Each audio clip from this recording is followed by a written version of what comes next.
I was gonna make a short video of this trailer. My great uncle brought by.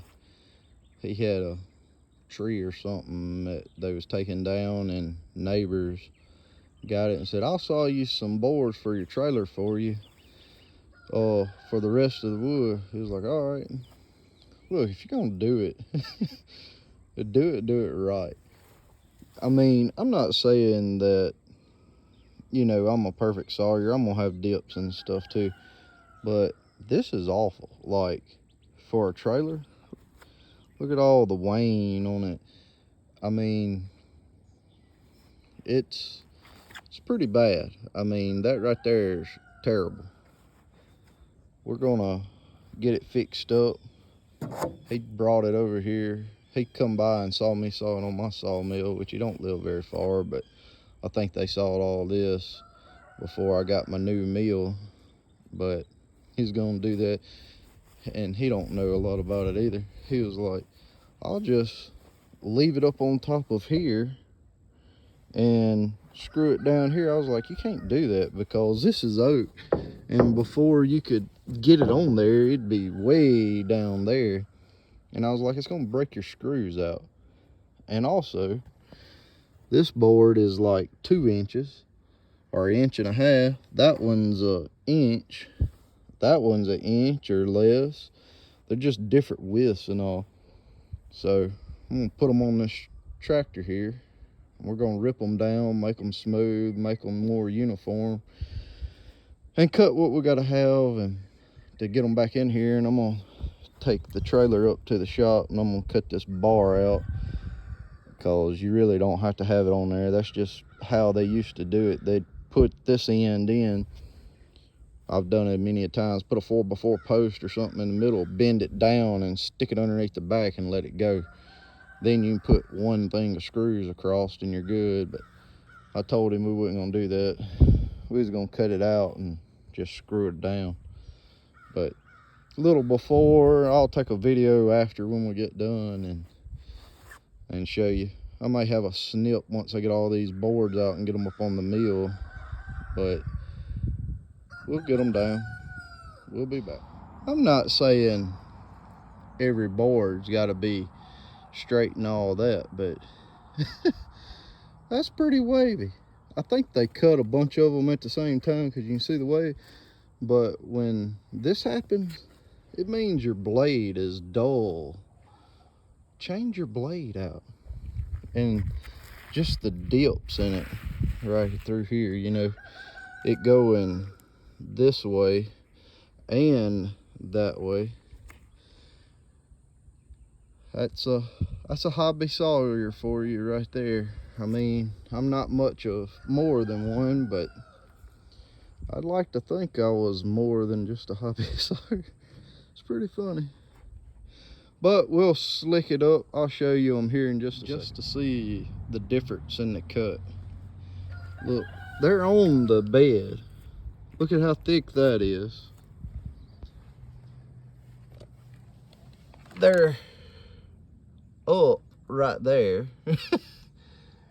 And they're touching down there. So we get this. It's thin in the middle. These are thick all the way down. It's just funny.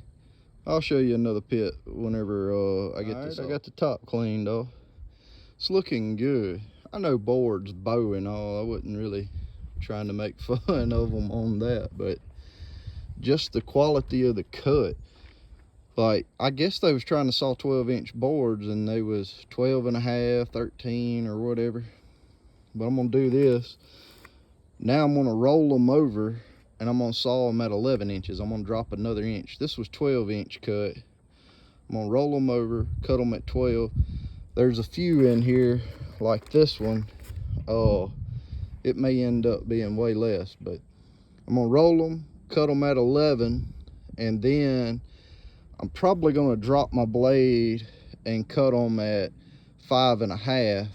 That way all the boards are uniform.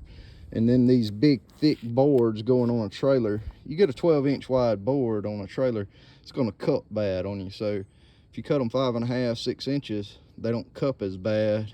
And then if a board breaks on you, and you in a sawmill, you can't get to a sawmill to get a board, you can always run to a box store and get a piece of pine and put in there, and it'll fit, you know. Usually I cut mine 6 inches. I cut it 12 and then 6, a full 6 inches, then a 5.5 fit in easy. But we'll do it like this and we'll just make do. But we're getting it cleaned up for him. All right, this is the other side. Sort of the same thing, you know. You're thick here, you can actually see the waves in it, and then it gets thin and thick again. This back one here is, as you can tell, it's sort of thick. It gets thinner in the middle still, but it's still thick. That's the difference in the cut on it. Like, it's crazy, and it's touching. Like, all of that is, it's touching on the bed rails pretty good. I mean, it ain't perfect because it's old, dry oak, but I don't know. This stuff looks like it's been cut about a year because it's dry, but a year or longer, I don't know. But we're fixing to clean this off, then we'll rip it in half. Well, after I got the saw and the lumber, I decided I wouldn't cut the piece out the front, and since they was in such bad shape cupped, I'd just cut them 5.5 inches.